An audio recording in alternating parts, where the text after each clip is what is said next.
Now, we're joined by one of the survivors of the World Trade Center, and as we talk about the future, as we talk about security, we want to keep our focus on the struggle to find survivors of the World Trade Centers.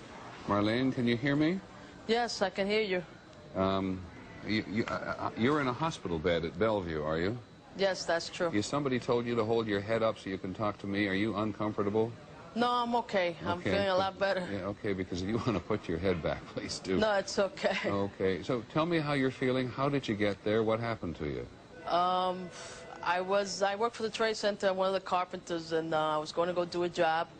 And I got on the elevator, and the freight elevator, and I heard the first explosion, and the elevator blew up, the doors blew up, and it dropped, and I was lucky that the elevator got caught in between two floors. Which floors? The B levels, the basement levels, right, where all the all the mechanics are. Right. And with the screaming and yelling, other co-workers pulled the elevator guy out, and myself. I was laying there for about 40 minutes, and my boss couldn't wait for the EMS. He went crazy. He says, "Get her out of here, get her out of here." And he was able to get me out through Barker Street to the parking lot, and I want to thank him for saving me, because if I would have stood down there, I wouldn't have been here today. At what point did you actually get out of the building? When everything first started, according to the hospital, I was the first trauma patient that walked in here. So I was lucky to be one of the first, but after the first explosion, I was laying on the floor about 40 minutes.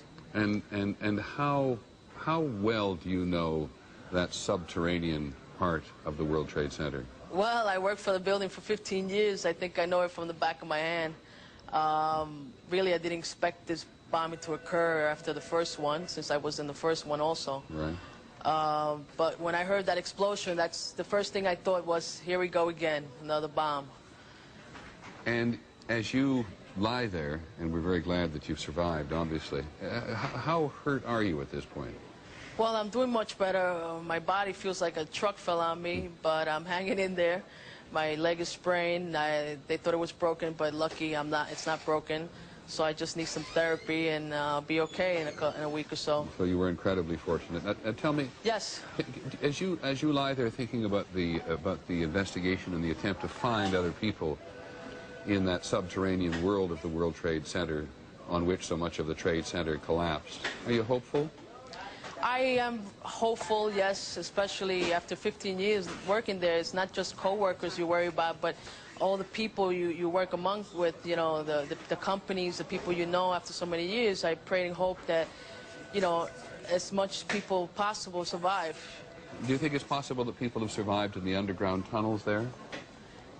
Well, I hope, and anything's possible. If I made it out, a lot of people in worse situation, they made it out. I'm hoping, praying that they do too. But are there underground tunnels, just because I haven't asked this before, which are strong enough in which people might have been protected from the force of this collapse? I would say so. You're talking down 6 levels below, so the point is to get them out. Tell me, how's your friend Arthur Del Bianco? He's doing great. I was very emotional when I saw him. I'm happy to see him. Like I said, when I first got hurt, he was still fine. When I saw him, he was looking for other people because we heard the screams, and he was going around doors trying to break them through to see who he found. And just to see him that he got hurt, but not as severe, I'm happy to see he's okay.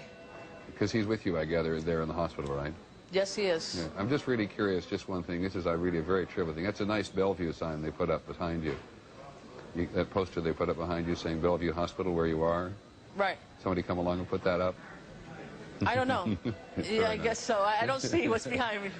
There's a Bellevue Hospital sign. Well, we're very glad to hear from you, Marlene, and thank you very much. You've been in touch with your family and your friends? Yes, everybody knows I'm okay. I've gotten phone calls from everybody. The hospital's been great. Okay. Thank you very much indeed. Thank you. It's Marlene Cruz, who survived the 1993 explosion, survived this, working in the basement. And it just happens. Bellevue is one of the great hospitals in the United States in so many respects.